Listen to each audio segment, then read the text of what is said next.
کہتے ہیں سمندر راز چھپاتا ہے اور جب انسان ان کے راز سمجھ لے تو قسمت بدل جاتی ہے۔ یہی راز کراچی کے سینے میں بھی دفن تھا، ایک ایسا ساحل جو ماضی میں خاموش تھا مگر تاریخ میں ہمیشہ بولتا رہا۔ جہاں فطرت خاموش تھی وہاں انسان نے تجارت کی زبان سیکھی۔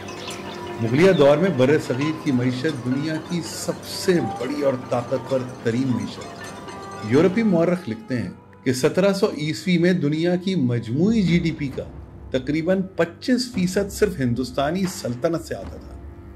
یہ وہ زمانہ تھا جب کپاس، ریشم، مسالہ جات اور دستکاری دنیا بھر میں ہندوستان کی شناخت تھی، مگر مغل دربار کی اندرونی کمزوریوں اور زوال کے بعد یہ سونا، یہ سمندر ایک نئے کھلاڑی کی نظر میں آیا۔ اور پھر 1747 ایسٹ انڈیا کمپنی کا پہلا بیڑا اس خطے کے ساحلوں سے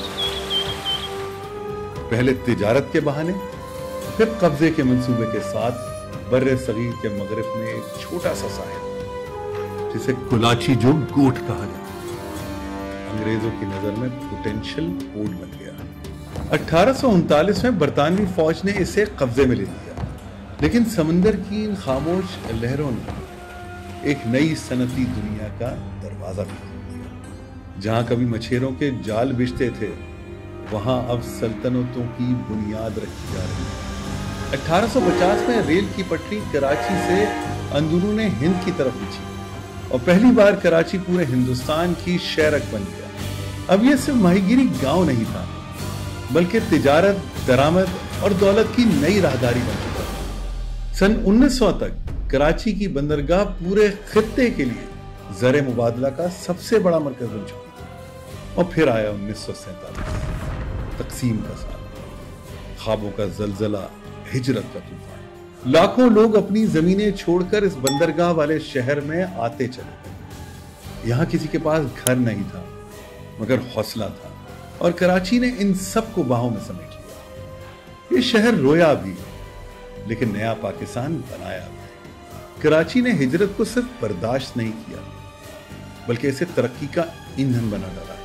1950 سے 1970 کراچی کا سنہری دور کہا جا سکتا ہے۔ یہاں صنعتیں لگی، بندرگاہ نے وسعت پائی اور پورا ملک کراچی کی رفتار سے سانس لینے لگا۔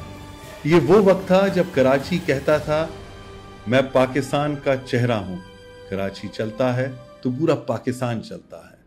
مگر پھر ہوا بدلی، 1980 کی دہائی آئی اور اس کے ساتھ لسانیت، سیاست اور خوف کا طوفان۔ شہر جو روشنیوں کا مرکز تھا اب سڑکوں پر بارود کی بو میں لپٹ گیا۔ لسانی تنازعات نے ترقی کی رفتار کو روک دیا، کارخانے بند ہونے لگے، سرمایہ دار بھاگنے لگے اور دنیا نے رخ موڑ دیا۔ جب کراچی رکا تو تاریخ آگے بڑھ گئی اور اس نے چنا دبئی کو۔ اس دوران خلیج کے پار دبئی نے وہ موقع دیکھا جو کراچی کھو رہا تھا۔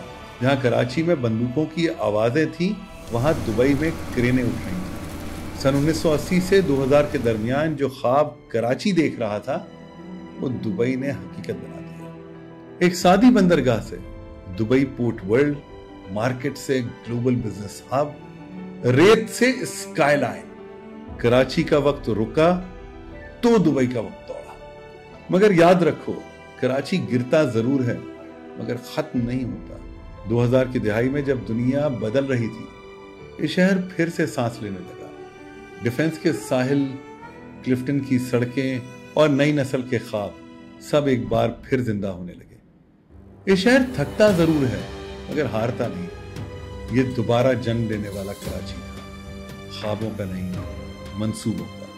2010 کے بعد کراچی کی ریل اسٹیٹ نے تاریخ بدل دی۔ اسی دور میں دو بڑے نام سامنے آئے، ڈی ایچ اے سٹی اور بحریہ ٹاؤن۔ یہ دونوں صرف رہائشی پروجیکٹس نہیں تھے بلکہ نئے کراچی کی بنیاد کے ستون بنے۔ جب بحریہ ٹاؤن کراچی کا سنگ بنیاد رکھا گیا تو کسی نے یہ سوچا بھی نہیں تھا کہ 25,000 ایکڑ پر محیط یہ رقبہ پاکستان کی سب سے بڑی ڈیولپمنٹ بن جائے گا۔ یہ وہ مقام تھا جہاں پہلی بار پلانٹ سٹی کا تصور حقیقت میں بدلا۔ چوڑے راستے، جدید انفراسٹرکچر، بجلی کی خودکار تقسیم اور پانی کا مربوط نظام۔ बहरिया टाउन ने कराची को ये बावर कराया कि अगर नीयत हो तो तरक्की ख्वाब नहीं, फॉर्मूला है। यहाँ सिर्फ मकानात नहीं बने, एतमाद बना। बहरिया टाउन वो मकाम है जहाँ ख्वाब कंक्रीट में ढल गए। ये शहर के वक्त से दूर जरूर है, मगर वक्त के साथ इसने पूरे रियल एस्टेट नक्शे को बदल दिया।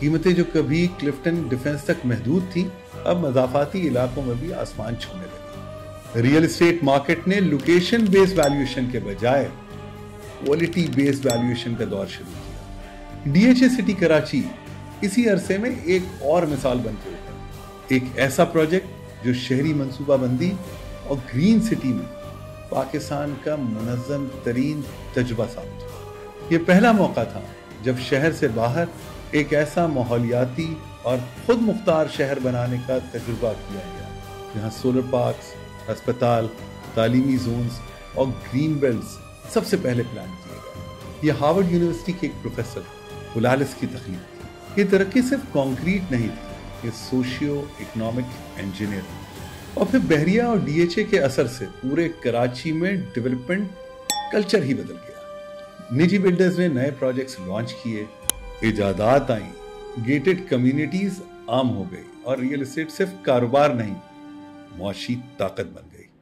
ये सिर्फ एक शहर की तरक्की नहीं थी, ये एक सोच की जीत थी। लेकिन आइए जरा इन सब की बुनियादों को एक बार फिर टटोल के देखें। डिफेंस हाउसिंग अथॉरिटी 1950 में डीएचए कराची की एक दास्तान शुरू हुई और आज फेज 8 पे खत्म नहीं बल्कि समंदर में आगे बढ़ती जा रही है। फेज 1 से फेज 4 तक ये तरक्की का पहला सफर था। यहाँ शहर के मुतवस्सित और आला तबके ने बस्तियां बनाई, मगर असल इनकलाब आया फेज 5 से फेज 8 तक। यहाँ कराची ने अपनी जोग्राफियाई हद ही बढ़ा दी। जहाँ कभी समंदर था वहां इंसान ने जमीन तख्लीक की। ये वो जगह है जहां जमीन नहीं मिली, इंसान ने जमीन बनाई। ये वो जमीन है जिसे रिक्लेम्ड लैंड कहा जाता है, यानी समंदर के पानी में मसनूई तौर पे भरी गई जमीन, जहां आज कराची के सबसे महंगे प्रोजेक्ट्स खड़े हैं। क्लिफ्टन के किनारे से लेकर फेज 8 तक रिक्लेम्ड लैंड ने कराची को एशिया की महंगी तरीन कोस्टल बेल्ट में बदल दिया। ये वही जगह है जहां creek Vista, MR, DHA creek city और एचएमआर वाटरफ्रंट जैसे प्रोजेक्ट मौजूद हैं। ये सिर्फ इमारतें नहीं, ये इस शहर का नया साहिल, नया ख्वाब और नए दस्तखत है। यही कराची का नया चेहरा है, जहां समंदर दुश्मन नहीं, सरमाया है, जहां जमीन बनाना एक आर्ट है और तरक्की का मतलब स्काईलाइन है। कराची का साहिल अब सिर्फ पानी नहीं, एक माशी कुव्वत है।